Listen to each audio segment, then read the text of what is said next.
Morning everyone, and welcome to what is the special Valentine's Day edition of Places and Spaces, which is our relaxed, somewhat or sometimes irreverent look at all things planning and beyond. As usual, I'm joined by Beth Gascoigne, Planning Partner Supremo at Cripps, and by our favourite planning love god, Andy Black from Andy Black Planning Associates. Also special guest today, Steve O'Halloran from Reside Development. So welcome everybody. We've got a packed programme today. Andy's sharing some thoughts on numbers and implications of changes to the housing delivery test. Beth is very much looking at how things are on the ground and what has happened since the 12th of December in terms of the new MPPF, looking at some of the intended and unintended consequences of the changes. And Steve will be talking us through some of the issues that are dominating Horsham at the moment, or Horsham District at the moment, and Chichester District and Crawley in terms of water neutrality. But first, as it's Valentine's Day, and I know all you lovers out there will be gazing at your roses on the desk and on the tables, I was asked if I'd got a Valentine today, and I did. I had one. First one for many, many years. And so here it is, my Valentine's card that says, "Walks are great, but I love you better. So dear sponsor pal, I've written you this letter." And that is from my Dogs Trust sponsored dog, who is called Dodge. So thank you, Dodge, for that. That made my morning this morning. But right, enough of that. 12th of December, new MPPF, a major step forward for the industry, full of intent and purpose, a commitment to dismantle the road blockers, and a real change in energy in terms of where we are with planning. Some key things: numbers, getting into the plans, how those numbers will feature in plans, and the golden rules that are being applied to Greenbelt designation. So quite a lot coming out of that.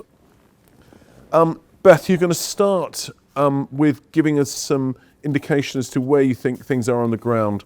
What were the immediate consequences and responses arising from the new MPPF?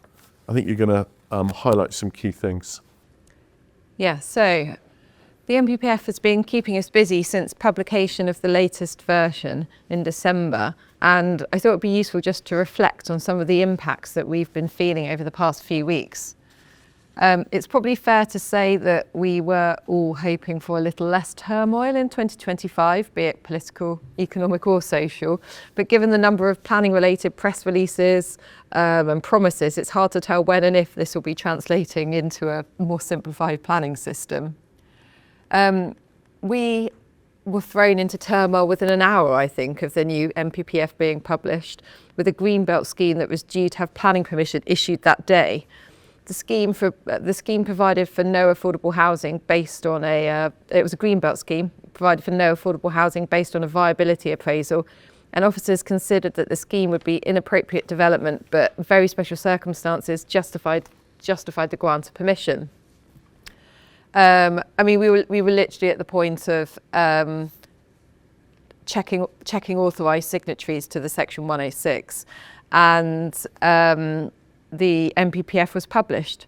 Officers then indicated that they would have to refuse the application unless the scheme could provide 50% affordable housing in order to comply with paragraphs 156 and 157 of the new MPPF.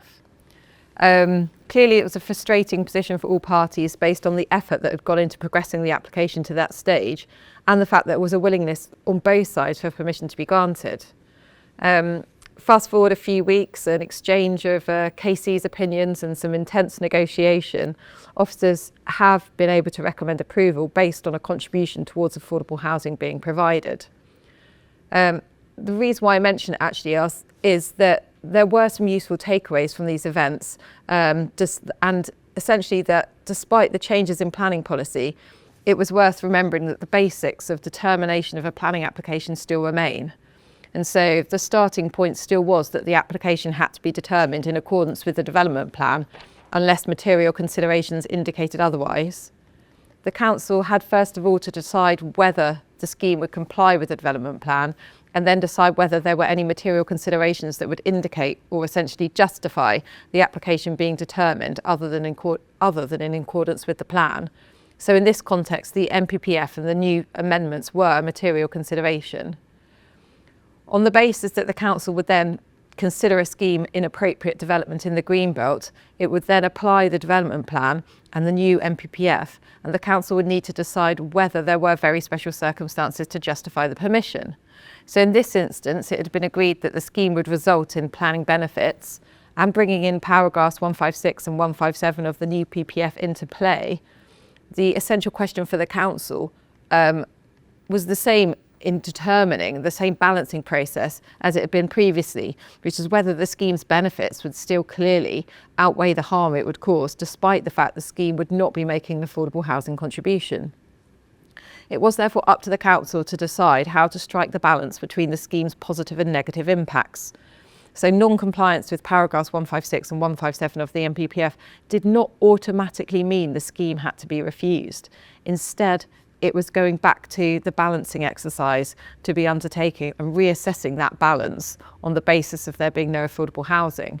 So the outcome of that being that there was in the end an affordable housing contribution made, but it wasn't a refusal on the basis, it was a return to the balancing exercise in order to be able to determine that. The usefulness of appeal decisions now coming through the system is also giving us some helpful indication of where we are. There's some insight into how PIN's essentially making decisions around Greenbelt, Greybelt and the Golden Rules. One of the first decisions, sorry, I just realised I could press this, couldn't I? There we go. Not sure it really helps. One of the first decisions was land south of Leighton Road at the end of December. And this was an instance where the appellant was seeking permission for an integrated retirement community in the Basildon Greenbelt. It was a proposed development for 99 extra care units with a 30% affordable housing provision and a 66-bed care home. The appeal parties agreed that the site was in the Greenbelt and also that it didn't comply with the Golden Rules, with the main issues at the appeal being the usual suspects. So the effect of the proposal on the openness of the Greenbelt and the purpose of the Greenbelt, the effect of the development on the character and appearance of the area, whether the development was suitably located with regard to accessibility, etc., and would the harm to the Greenbelt and any other harm be clearly outweighed by other considerations. The conclusions of the inspector were that the proposal would cause significant harm to the Greenbelt by virtue of its inappropriateness, its harm to the openness and conflict with the purpose of the Greenbelt. Substantial weight was given to any harm to the Greenbelt. Harm to the character and appearance of the area also carried some weight. The site didn't make a strong contribution to the purpose of the Greenbelt in merging of the towns. It was recognised that part of the site was currently developed and therefore as a whole it would therefore meet the definition of Greybelt in Annex 2 of the framework. Nonetheless, this did not affect the inspector's conclusions on the site's appropriateness and its harm to the openness of the Greenbelt, and so it seemed to carry very little bearing on the appeal, weighed against the other benefits of the scheme. So overall the inspector concluded that the considerations did not outweigh harm to the Greenbelt and therefore there was no very special circumstances to justify the development.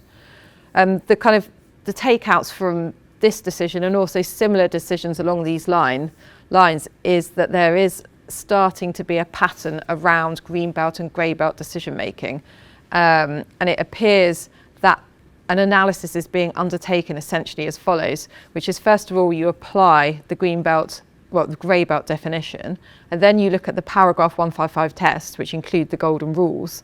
And in the case I just outlined, it's worth noting that the parties had all agreed that the proposed development did not meet the golden rules, so the site couldn't take advantage of those policy presumptions in paragraph 155. So you apply paragraph 155 tests, and it's only then when all of those requirements are met can you then conclude that it's not inappropriate development in accordance with para 155. Where they apply, the golden rules are then treated as the key essentially to unlocking the benefits that come with paragraph 155. And interestingly, perhaps as a belt and braces, which is a final step that seems to be undertaking the analysis, is the decision maker then also conducts a question of whether the relevant questions whether the relevant analysis for inappropriate development in the green belt and whether very special circumstances can be found to support the proposals, which to me sounds almost like, and at the moment people are nervous about whether they're undertaking the grey belt analysis properly. So in addition to that, perhaps JR proofing, perhaps to make sure that, you know, if someone does look at the decision and wants to challenge it, that they can then fall back on essentially the wider analysis of inappropriate development within the green belt. Another interesting point that I wanted to just touch on was the House of Lords Environment Committee. Its conclusions were published on the 5th of February. And while we still await, I think probably quite useful guidance that's likely to come forward in relation to the updated MPPG on identification of the grey belt and also on viability assessment, which is relevant to the application of the golden rules, the Built Environment Committee inquiry was an opportunity to review essentially the grey belt refinement to the existing green belt policy. Interestingly, its main conclusions, and perhaps I say interestingly, but I don't think the composition of the committee was particularly favourable in terms of the Labour government. Its conclusions were the fact that the MPPF has been finalised at the same time as so many other complementary and interconnected policies, and they're being developed, raises significant concerns about the extent to which we can be confident that any of the individual policies contained within the MPPF will be successful. And they highlighted that this particularly is the case for grey belt land, the benefits of which they believe will be marginal at best. Commentary around the conclusions of the committee have been mixed. From my perspective, while it's clear that planning reform can't be the answer to absolutely everything, it does still feel like it's a step towards making green belt policy more coherent. Even if not perfect, it surely has to be a good thing. There seems to be a strong and engaged team currently within government, and they seem to be looking towards making changes happen, and steps have to be taken towards finding solutions to deliver the houses we need. It was interesting that one point Simon Ricketts raised when he was giving his evidence to the committee, and it's worth emphasising, is that grey belt policy applies to commercial development as well as residential development. And under the green belt test, and I think it's often kind of overlooked in the context of talking about residential development, but under the grey belt test, if you consider there is unmet need for logistics development in an area, and there's a piece of green belt that you consider to be grey belt because it makes a limited contribution to the purpose of the green belt, then you can apply for planning permission if you can show there's a demonstrable need for that land to be released for that form of commercial development. That was brought in just the other day on that appeal. I haven't read it yet, but the service station appeal in Kent, where the need was about lorry parking. Yeah. So it applies on other things as well. Sorry, Beth, carry on. Yeah, no, absolutely. And then, let me just move that on. Okay. Carrying on just a little bit longer in terms of our experience of how things are evolving. Another topic I think worth touching on in the context of all the talk about the delivery of 1.5 million homes and the targets that the government is setting is the type of homes that are needed as well. And so a crucial issue to solve is still how more affordable houses can be delivered. There's currently a recognised and real issue with funding for affordable housing. And while there's more money going to Homes England for this purpose, which may well increase, affordable housing is predominantly secured through Section 106 obligations and delivered by house builders.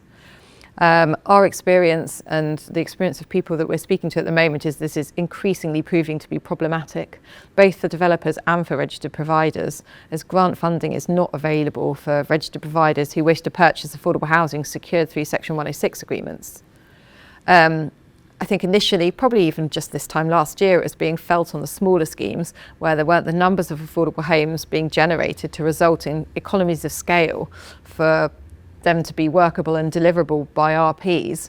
But now it's becoming an issue for even larger schemes where RPs just don't have the funds in order to be able to bid and pay for the affordable homes.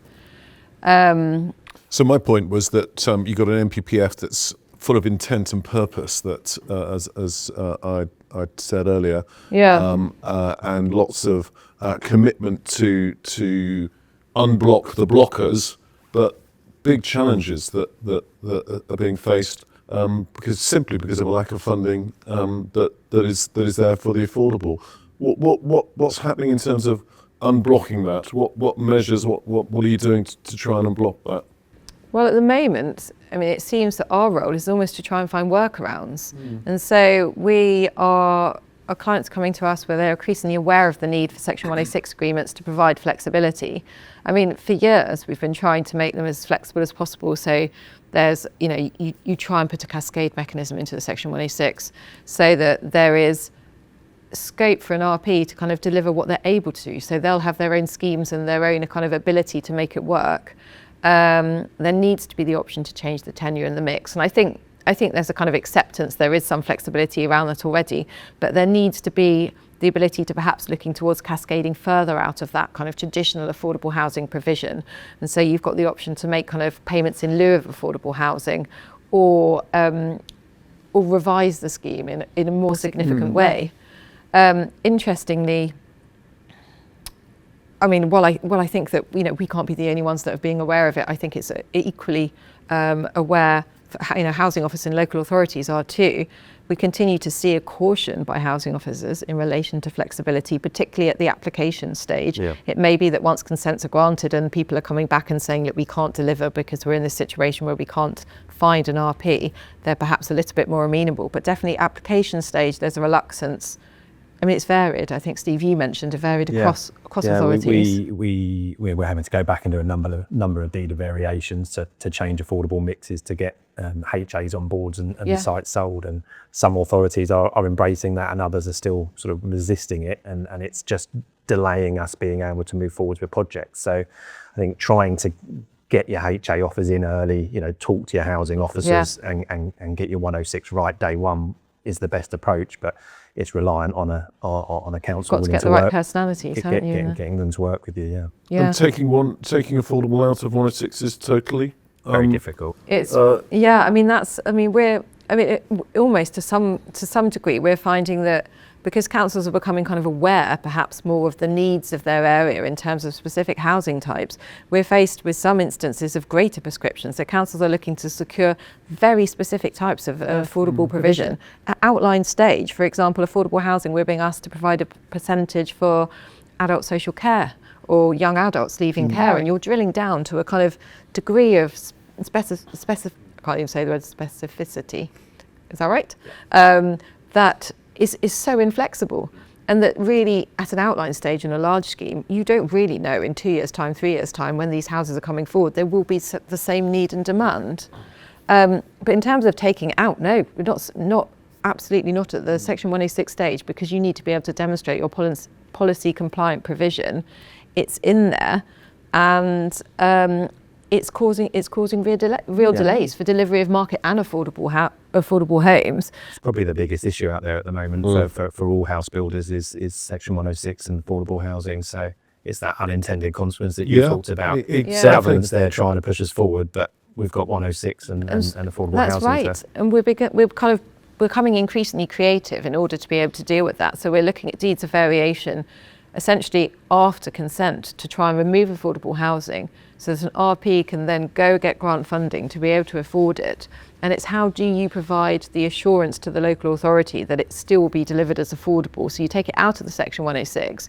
You've got to convince members who would, I think, quite legitimately be nervous about that. If you've got to go back to committee as well. Oh it's a yeah, big risk. absolutely. Yeah. It's really hard for an officer who can see the problems to present it to committee, to persuade them that they should take it out.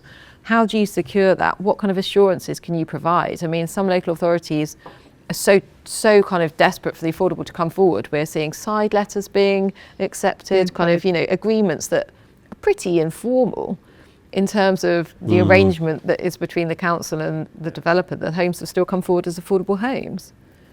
Yes, it's really interesting.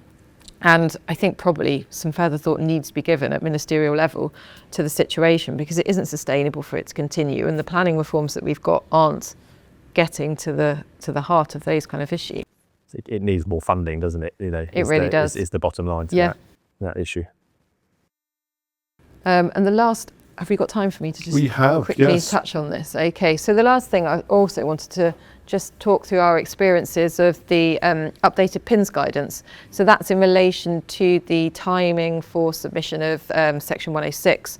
So originally what we had for hearings and inquiries, you'd have a little bit more flexibility. I think PINS are trying to do what they can in terms of their end to kind of shorten the timescales. So you're not looking at kind of negotiation of section 106 kind of going on throughout the course of the inquiry, which is, I mean, pretty standard approach for me in many situations.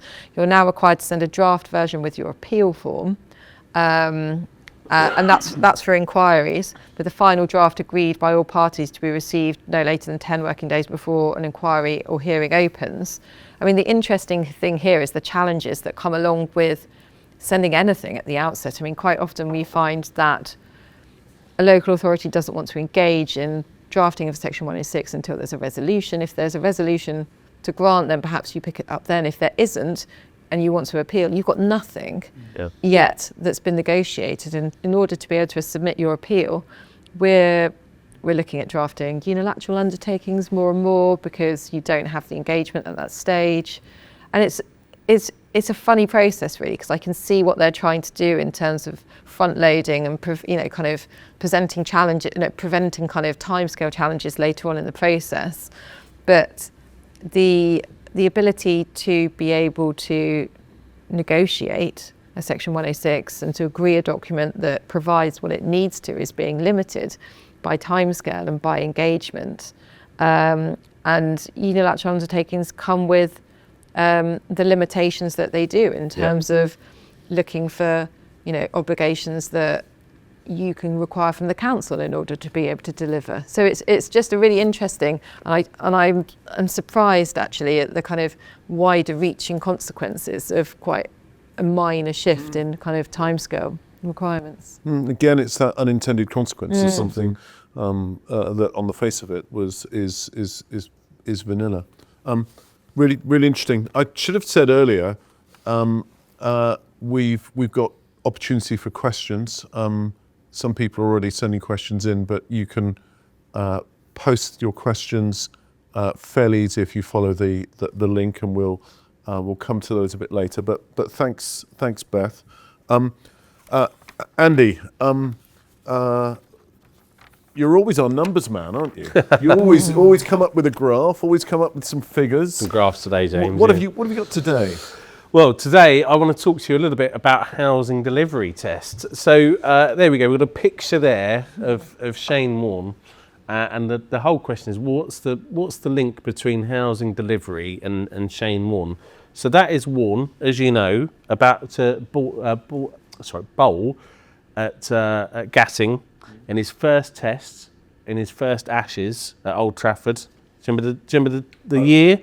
91? 93, 4th of June 1993. So he delivered a fantastic leg spin at Gatting and bowled him out, and it was what Gatting called then the delivery of the century, the ball of the century. And a young teenage Andy Black bunked off school to go and watch that from the pavilion end that day, and it's the start of a love of cricket for me. Well, I'd loved it before, I'd love it still. So, but yeah, I mean, the link is, well, what's that all about? I mean, we're told to expect a massive uptick in delivery of the like that hasn't been seen for a century, and I think I just want to talk you through today around housing delivery test. It came out the same day as the MPPF. It's often overlooked. People often overlook it. There's a lot of talk about 5-year housing land supply, but it is important in a number of aspects. So I think just like Warren, we want to think around what spin can we put on it, all right? So the housing delivery test was first published in 2019, so we've had it for 5, getting on 6 years now. Effectively, it's a measurement of a percentage of the number of new homes that are delivered against the number of homes that are required. There's a few more nuances that I'll go through on this, and it gets a little bit complicated, but equally it's a very interesting aspect of it. It's published annually. As I say, it was published in December alongside the NPPF. It got lost in a lot of kind of what Beth was talking about. It's not always on a fixed date, and I think the government know that. It's been a bit erratic in terms of when it comes out and how they do it. But it's very important, and it's important because it applies the presumption in many instances, or a buffer in decision making. But it's also now been brought into the how need is worked out in grey belt decisions, and we'll talk about that too. So in terms of how we work out the number of new homes, it's fairly simple. It's the number of net additional dwellings that are delivered within that authority in a year. There is also, as you can see, a amount that gets applied for student accommodation. So there's effectively a ratio that you apply, and this is quite important for boroughs and for councils where there is a lot of student accommodation being delivered, such as Brighton or Southampton or other boroughs, you know, that we know a high student population. But you get a ratio that varies, but it's a ratio of 2.4. So for every student accommodation unit you deliver, you get 0.42 of a house effectively within your housing delivery test. There is then also a factor for communal accommodation. What we mean by that is potentially care homes or other such facilities. So again, you get a ratio applied for that, which is 1.9, so slightly higher. You get 0.5 of a house per kind of care home unit. So again, quite important for a lot of boroughs in terms of where that comes from. New additional dwellings is not just building houses, that applies for conversions, for Class Qs, for Class MAs, for everything else that's coming through as well. So that's how the new homes are calculated. In terms of required, it gets a little bit more complicated. So it depends on how old your housing, your local plan is. Where you've got an adopted requirement that's less than 5 years old, effectively your requirement is what's in your local plan. It's your housing figure that you've got and that you're applying. Where you are more than 5 years old, the guidance tells you that you've got to use the minimum housing, local housing need figure, which, as we know, has changed dramatically as a result of the standard method. So this is now going to be starting to bite in future years. And again, why I'm talking about it today is that there is a lot of change ahead. It's slightly more complicated where you have development corporations or areas covered by a spatial development strategy. This is going to be a key consideration in when we start to talk about local government reorganisation, how it's going to work with unitary authorities. That's all to come, and obviously we're not there yet, but there's a lot of thought process around how's housing delivery going to work, backwards looking when we're forwards looking into new unitaries. So that's going to be interesting, and it's very clear that your base date is 1st of April every year as well, so it's kind of coming through. You've got those changes to look out for. What does the NPPF say about the housing delivery test? Well, this is where it starts to bite. So paragraph 79 is pretty clear that you take your housing delivery test result, and we'll look at some of those results in a minute. Where you are above 95%, you're fine. Okay, no issues, that's all okay. Where you're below 95%, you've got to provide an action plan, and you've got to set out what you're going to do to assess what's caused that under delivery and what you're going to do to get out of it. Action plans are weird things. You can kind of read them. They don't mean that much. They don't bite that much, but there's sometimes interesting reading, and it's worth having a look. Where things start to really come into play is where you go below 85%, and in that instance, the local authority has to provide a buffer of 20%. So you're turning a 5-year housing land supply need into a 6-year housing land supply, okay? And that's then the bar. So that's quite a big consequence for a lot of local authorities. Where you are below 75%, you apply the presumption under paragraph 11D. It's clear that that's kind of how it says. So the other aspect is then, clearly, as we've talked about, the paragraph 11D, you've got that footnote that talks about where policies are out of date, and it says they're out of date where you don't have a 5-year housing land supply or where you're below 75%. That's it, it's black and white. And as we know, when we're talking about 5-year housing land supply, in some instances, in many instances, that's quite a dynamic matter. It can change within a year, it can change with an appeal decision or a big decision, and particularly where you're floating around that 5 years, it can go plus or minus within a year, and depending on what you're preparing for, if you're in an appeal situation. Housing delivery test, once that results in and it's sub 75%, that's it. You're stuck with that for that whole year. They can't go against that. So it's definitely something that's often an easier way to apply the presumption than something that's a bit more nuanced around 5-year housing land supply. And then we've got grey belt as well. So as Beth was talking about with paragraph 155 of the grey belt, you've got to demonstrate that there's an unmet need for development. And there's, again, a footnote. You know I like my footnotes, James. You in the do MPPF. love your I love a footnotes. footnote. I just can't get away from them. So what footnote, what number is that? I can't even read it. 56, isn't it? That basically says that in terms of if you're talking about housing, again, 5-year housing land supply comes into it, but where the housing delivery test is below 75%, you've got it. You've passed part B of that test of 155. So it bites in those two ways, and that's really important to look at that. As you said, it came out in December. There was some interesting text that came alongside that, and there was two interesting bits on that. The government was saying, look, you'll be aware that this is delayed, it should have come out sooner, and kind of we're sorry about that. It was a result of all the planning reforms and things like that. So remember, we got the housing delivery test in December 2024, but that is the housing delivery test 2023, which looks through the figures going back from 23. So there's a latency in there. And what they're saying is that, look, we're looking at options. There's no consultation yet, but they've said they're looking at potentially combining data of 2024 and 2025, and they'll update in due course. So watch out for that. That's something that we need to look at. The other thing to remind, and I have to say it's something I'd forgotten about, is that the 2023 results have 3 years worth of data. You've still got the 2020 to 2021 results in there. As a result of COVID, the government reduced the homes required by 4 months for that year. So you've got a 4-month reduction, which is a lower bar. So there's a lot of local authorities that are sitting there that have got kind of 4 months kind of, that's sitting there in benefit that they're not going to have when next time rolls around. And that's going to be very interesting in terms of how certain local authorities that are close to the mark, shall we say, are going to perform. Talking of Shane Warne's delivery, I guess that would be the flipper.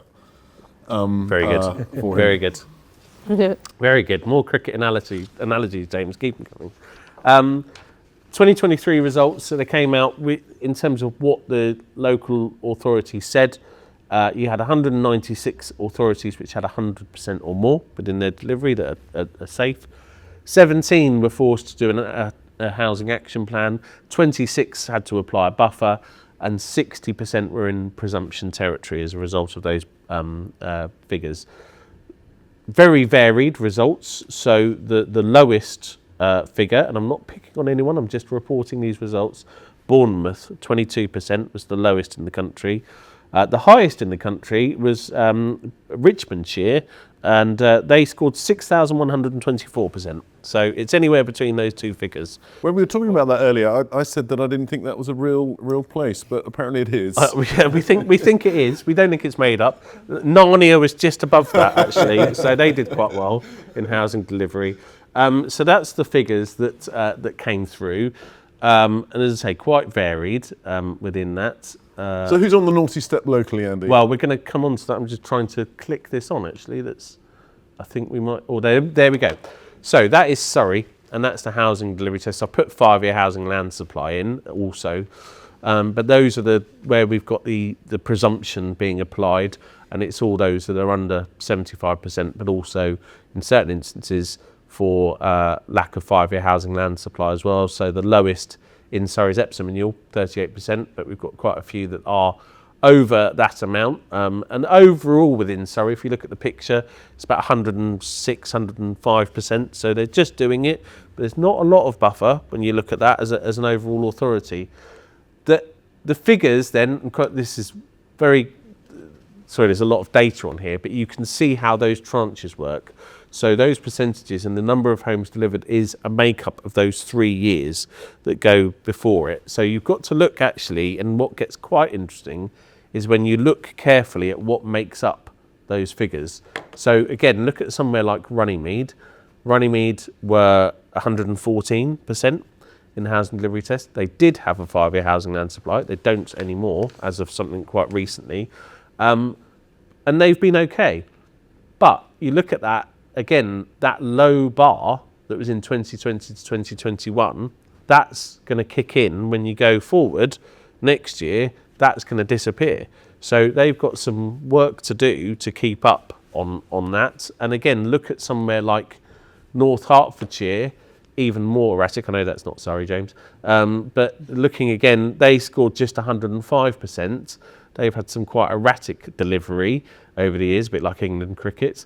And their figures next year are going to be very interesting because they're going to have to apply other elements that are going to come into this. So you start to look at those bits. We can look further back now because we've got the figures for 2019. We can do some clever bits around forecasting of housing delivery tests. You need a good planning consultant for that. So I'll let you know if I think of anyone, James, on that. But it's very interesting, and I think we've got to keep an eye on it. And the reason I think, wanted to talk about it today is that it is an often, I think, overlooked aspect of what we're talking about. I think there's a nice black and whiteness to it that we don't always have within planning, and I think it's worth people looking at that and thinking around what might happen next. So that's it for me. It's a much forgotten route. It's a good one. It's a good one. So questions for Andy. Come on, someone must have a difficult question with all those figures and all those numbers. Somebody maths does. question. Yeah. A maths question. Oh, not maths. I This time mean, of day, if James. ever there was a Bill Frindle of the planning world, Right. my final cricket reference for you today, Andy, then I think it would be you. But Good. But thank you. Really, really interesting. Right, I said at the start of the programme that we had special guest of Steve O'Halloran today. He's a familiar face to most people in certainly in the southeast, operating in the promotion world. He's land director at Reside Developments, was formerly at Persimmon, and comes with a wealth of knowledge and experience. So Steve's here to talk and join us in a discussion about the impact of water neutrality in progressing planning permissions in the Arun Valley region.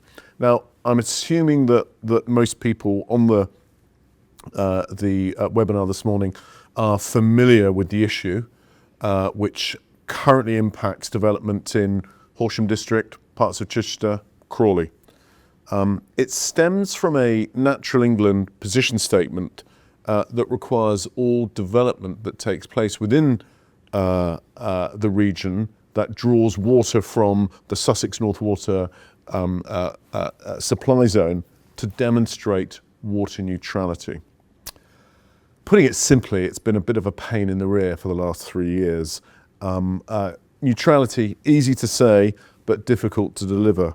And I think it's required the most imaginative of approaches in addressing planning challenges. Steve, I think it's fair to say that you at Reside and your team have been at the forefront of developing some of these schemes, and we're really pleased to welcome you. So, having set that scene, do you want to talk through some of your experience of addressing that challenging issue? Yeah, sure. And thank you for having me today. Appreciate your kind introduction as well, James. I feel like a guest judge on the X Factor sat watching through today. So I'm not really sure I can do water neutrality justice in sort of a 10-minute slot, but I'll give you an overview of where we are. I mean, Reside as a business, we've operated extensively throughout Horsham District Council for the last 20 years. So when water neutrality landed, it was all-consuming for us as a business. At the time the position statement came out, we actually had 4 live planning applications and an appeal running. So we were left with the option of, wait for a strategic solution or go out and find your own bespoke system, which is what we decided to do. And that's what our team were very good at. We went out and used our contacts and looked at a variety of different bespoke schemes, ranging from boreholes, retrofitting existing affordable housing stock, retrofitting schools, so replacing toilets, basins to low use fittings. Now they're all great schemes, and we got quite far down the road with a few of those, but they've all had individual problems that made the delivery of them quite tricky. So the one that really stuck out for us was dairy farms. Okay. Why dairy farms? Well, you're about to learn some stuff you thought you'd never have to know working in this industry, but dairy farms have a very high water use, and the reason for that is that cows drink a lot of water. Lactating cows, here we go, drink over 100 litres of water a day. So dairy farms, were where everyone was looking to find a dairy farm with a high head of cattle, because they use a lot of water. That's the sort of fluid consumption of Shane Wall on a bad night out, I think. Yes, maybe, yeah. So we wanted to find, a dairy farm locally that we could work with. So we put the word out to our local contacts, did a lot of door knocking ourselves, good old fashioned land buying work really, James, and managed to partner with a farm nearby to Horsham, which had a head of cattle of over 400. So we found the farm. The next step was to work up a scheme and work out what their water use was and how we could offset that. So we worked very closely with Motion Consulting in Guildford, who have been at the forefront of a lot of water neutrality schemes locally, but this is one of the first ones that they worked on with us. So we look at the roof areas of the existing buildings on the farm and can work out how much water can be collected from the roofs and stored into tanks to be reused around the farm. So that is a basic maths exercise of roof area equals water equals the savings you can make. But it was apparent that the farm itself didn't have enough roof space. So working with them, we submitted a planning application for a new barn to create the additional roof space we needed to collect the water that would offset our development site nearby. So a lot of work to go into that. So we had the scheme, we had the solution. It was then a case of working with Horsham District Council to get their heads around the concept of what we were doing. I have to say Horsham have been very good in terms of water neutrality and engaging with the schemes that we've put to them. So pleasingly, that scheme was accepted. It was submitted as part of our appeal for our site in Billingshurst, and the inspector agreed with us, as did Natural England, and we were awarded the appeal in April 2023. And at the time, it was the first water neutrality scheme that Horsham had put through. And this is not just for 5 or 6 houses, this is for a significant it was development. For 81 homes in Billingshurst. So it was a big development for us as a business and an important site. And it was submitted on the backdrop of a failing 5-year land supply. It wasn't an allocated site, so getting that window right was key. So finding that water neutrality solution was key as well. No, interesting. But I mean, that's a really good example of an imaginative approach to a problem that arrived on your doorstep that you couldn't have anticipated that was going to be there. You wake up one morning and you've suddenly got another headache to deal with. What are the other ways that people been addressing the problem? What are you seeing out there in the marketplace as possible solutions? I think boreholes are very popular out there at the moment. So you've got some big companies creating boreholes and then selling those credits off to developers. There's been a number of schemes that are going through the system on that basis at the moment. I mean, it's down to individual preference with boreholes. I mean, some people like the idea of them. Some people have concerns over saleability, later on down the line for homes that are connected to boreholes. So having a bespoke borehole scheme that you can buy credits from sort of alleviates that risk that people saw with boreholes to start with. Retrofitting of existing affordable housing stock. So that's putting throttles on the yes, it's little rubber bands effectively on water supplies into buildings, which reduces flows down from X to Y effectively, so you can create those credits. And again, we got very far down the road with some schemes that involve that, but you can imagine what it's like trying to door knock on 200 affordable housing homes to get access to survey their water use. Well, how do you secure that as well in the 106? That's really difficult, isn't it? If you've got 200 units separately, it's... Yeah, six Well, months how of- Horsham were looking to do that was by including those units in the 106, so they were identifying them. It brought a lot of issues, and we could need another hour to talk about that. But that's exactly right. It's the principle of how do you bind those units to make sure they're delivered. So you're trying to work with the housing association at the top level to get them to agree to that, and they manage it below. But there's an area there that you need to be careful on planning. And ongoing monitoring as well in relation to things like that. I mean, how do you check that? Again,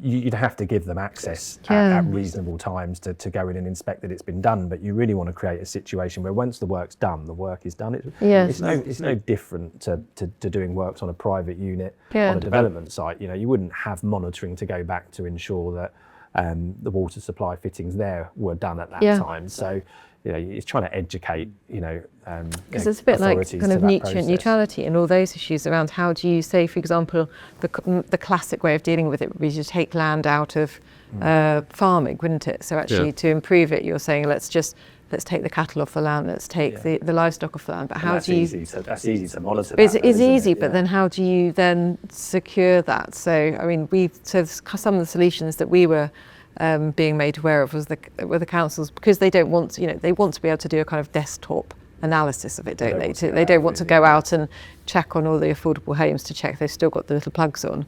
And they were saying, well, actually what we want, if you're not going to put cattle in your field, we want you to plant it, so then we can see that it's like... Well, that's just a visual check, isn't it, each year? But, that doesn't work for water neutrality in any guise. And the reality is it won't be monitored probably, but you've got to give that certainty when you're going through the process. Yeah. You say Horsham have been very positive in terms of addressing the issue. Again, it's something that arrived on their doorstep that they weren't planning for. Yeah. So we've got them taking an approach with the snow scheme, Yep. which is, perhaps you can tell us a little bit about the snow scheme. Yeah, so the snow scheme is sort of a district-wide mitigation scheme that Horsham are pulling together. There's different mitigation schemes going into that scheme. So there'd be, I think there's a district-wide sort of school retrofitting program. I think there's some boreholes, golf course mitigations, or irrigation schemes. So they'll all go into the snow scheme, and then there'll be a tariff set that developers can buy into to draw down from those. So, that's a very difficult thing for a council to pull together. It's been front and centre as part of their local plan, and everyone's waiting for it to come forward. Now, I think there's no real time scale and cost yet for that, but I think indications are that maybe towards the latter part of this year we might start to see some sites come forward utilising those. But as you say, it is a difficult thing that the council are grappling with there. Yeah. Grampian conditions. Let's think about their application. I know Horsham were reluctant to use Grampian conditions in respect of water neutrality, but maybe a bit of a change of heart in the last couple of months. I know their 3 appeal decisions went against them, and I think they have more confidence in the snow scheme coming forward. So you're seeing a use of Grampian conditions? Yeah, I mean, it's well known locally now that Horsham, took a paper to committee in January allowing the use of Grampian conditions following those 3 appeals that they lost on the use of them. So they are now accepting applications for the use of Grampian conditions, which on balance I think is a positive thing. You've got to you've got to be a qualifying site to get that Grampian condition. So either a site in a adopted plan or an emerging plan. So it's not a free for all that anyone can use. So there's that initial test or hurdle to overcome. Criteria. And Horsham's view is that there's a reasonable prospect now that Snows will be operational within 3 years, and so use of Grampian conditions fulfills the test of delivery for them. So there's the positive use of those means that you can get your permissions. Okay. I think the reality is excuse the phrase, but you're kicking the can down the road a little bit because it gets you a permission, but it only gets you so far. But the benefits of that are, if you've got to spend a lot more money on finding your own water neutrality solution, if you decided not to go down the Snows route, is that it gives you the confidence that you've got your planning permission. Yeah, you've bagged a permission. You've bagged your permission, yes. And I think the sort of next positive to that is that when you come to discharge that Grampian condition, it'll be a matter for the officers and not for a committee. Right. I've sat in, and we've sat in a lot of committees the last 12 months where the conversation is dominated by water neutrality, sometimes to the detriment of the actual application and what you're talking about. So I think that will be a positive thing for developers going forward. So you've still got to put the evidence forward in terms of discharging the condition and satisfying the water neutrality point, but the fact that you're dealing with officers rather than at the committee stage should make that. I believe Horsham can call them in exceptional circumstances, but I think it would be very exceptional circumstances. So I think you'd be dealing with officers at that stage. What about the commercial? Let's think outside planning. For a moment. You're sitting there with an option, conditional contract, promotion agreement, and you're jumping up and down saying, I've got the solution now, I can have a Grampian condition. Anything to look out for, you think? Absolutely. I think that's trying to split out planning and the property side of it. I think from the property side, you've got to be very careful over what your individual contracts define a satisfactory planning permission as, and that's going to be different for each contract. So there's no catch-all commentary here, but if your satisfactory planning permission could trigger the need to submit a price notice on your option, it could trigger the need to start a marketing strategy underneath the promotion agreement, and there could be a test in that satisfactory planning permission definition that the permission's implementable within a set period of time. So you just got to be careful that your contracts aren't going to trip up getting that. And you just need a good property lawyer to. You do. If only you could find one. I would. If only you could find one. And we're seeing on the 106 side as well. So it's the kind of balance between wanting to present the certainty and deliverability of a scheme, weighed up against there being the option for you to still find another solution if you can't go through with perhaps the scheme that you've been pursuing. So you could say, well, let's have this form of mitigation, unless that's completely, unless that deal is done and the 106 is in place and it's certain, you've got the possibility that you could potentially be ransomed if you've got no other option in Section 106 to go with an alternative solution. They give more flexibility to the house builder developer over what route they do go down, more comfort to go out and spend money that they might not otherwise have wanted to spend until they knew they had a permission in hand. So it still takes some of the pressure off, though, doesn't it? Absolutely does. And so it only gets you a certain stage. You still got to resolve water neutrality either by Snows or your own bespoke. And I suppose in some ways, if you're looking at it at the application stage, you're still potentially working with the local authority to be able to kind of enable the scheme to come forward. If you're looking at a scheme where you've appealed that isn't necessarily approved by the local authority, you've got to get to the inspector and you've got to be presenting it as the most watertight solution that you can, haven't you? So you're weighing up the balance between showing that, this is definitely a deliverable solution with any risk that you have on the commercial side that that there may need to be an alternative in the event that something falls through. Yeah, definitely. Do you get any sense of it's a growing issue that's going to go outside of Horsham and to other areas, or is it fairly unique? I think it's fairly unique at the moment to the Sussex North Water area. but it came as a bolt out of the blue when it landed. You know, it wasn't something that was widely consulted on or known or you saw coming down the road. It was, you know, shutters down after one day. So it will depend, I think, on the individual, you know, water companies and their extraction plans in districts. 9 new reservoirs apparently we've got going forward. Yes, so yes. you know. I mean, the Southern Water sort of management plan, which they published at the end of last year, you know, has got a lot of ideas in it, and you know, ultimately the only way it's ever going to be resolved is, you know, through the water companies and the statutory bodies talking to each other. But you know, their plans of new reservoirs are 2029, you know, 2030, 2031. So, you know, it's here to stay, you know, unless government, please do intervene. You know, you've got to find your own solution. But I think the hopes of the habitat regs being overruled or modified or adapted have fallen. Well, there don't seem to be any moves to or appetite from the government to make any changes there. And certainly, if you look at appeal decisions are confirming the habitat regs are dominant. Yeah, they sit there. They're enshrined in EU law, so they're not easily removable, even if we were inclined to try. Yeah, no, great. Thanks, Steve. Thank you. Questions. I did say that we wanted some difficult questions, particularly for Andy and his numbers. So get those through. Had one in. This is probably for you, Steve. Had one in from Nicole Trice. So based on your recent experiences, what practical steps can developers take to overcome water neutrality challenges while keeping projects viable? Well, I guess you probably addressed and answered that question with your overview. Okay, Andy, I've got some bad news for you. There's no questions coming through. So, well, people know where I am if they've got any questions. So I've got one for you then, Andy. Go on. Yeah. Who's going to fall away after April? Any gut feeling on?